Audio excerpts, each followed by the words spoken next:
দারুস সুন্নত আল ইসলামিয়া দাওরা হাদিস মাদ্রাসার নুরানি ও হিফজ বিভাগের প্রথম সাময়িক পরীক্ষার আজকে বন্ধ হবে। বন্ধ উপলক্ষে সকল শিক্ষকবৃন্দ তাদের বাড়িতে পড়াশোনা, তাদের আমল, তাদের হাতের লেখা বিভিন্ন জিনিস সম্পর্কে শিক্ষকেরা বিভিন্ন ধরনের মতামত দিয়ে তারপর তাদেরকে আজকে ছুটি দিবে।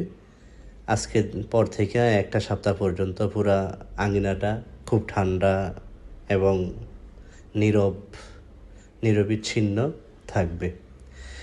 ছাত্ররা যখন মাদ্রাসায় থাকে, মাদ্রাসার প্রতিটা রুম, প্রতিটা ক্লাসরুম খুব আনন্দ এবং উজ্জ্বল থাকে।